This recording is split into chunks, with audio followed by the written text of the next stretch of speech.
Nastaïdji pour les détails.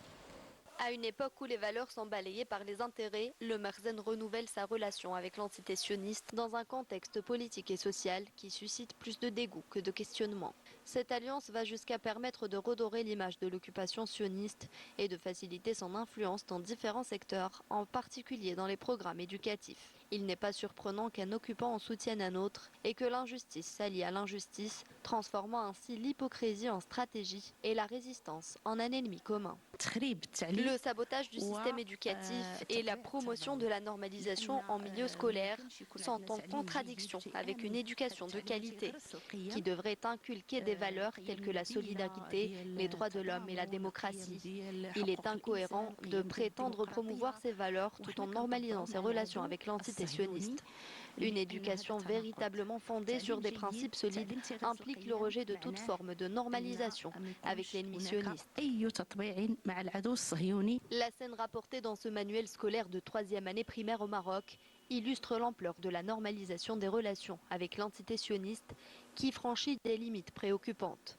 Ce texte n'est pas seulement un dialogue entre les membres d'une famille sioniste, il incarne une idéologie coloniale qui fait l'apologie du crime d'enfant, justifie la violence et glorifie l'occupation. Quelle morale peut banaliser le meurtre d'enfants et quelle civilisation peut revêtir la barbarie du masque de la vertu?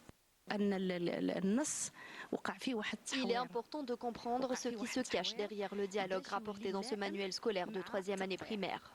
Ce texte présente un enfant palestinien d'une manière erronée, le dépeignant comme une menace, alors qu'en réalité, c'est une victime de la violence et de la barbarie sioniste.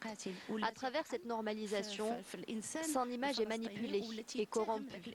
Cette forme de manipulation est extrêmement dangereuse, car elle cherche à façonner la conscience des jeunes, en particulier des enfants, en leur inculquant des idées fausses.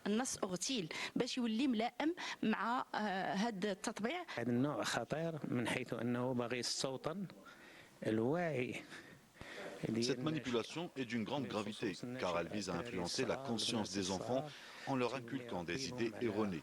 Cela va à l'encontre de la position du peuple marocain qui depuis toujours soutient activement la cause palestinienne.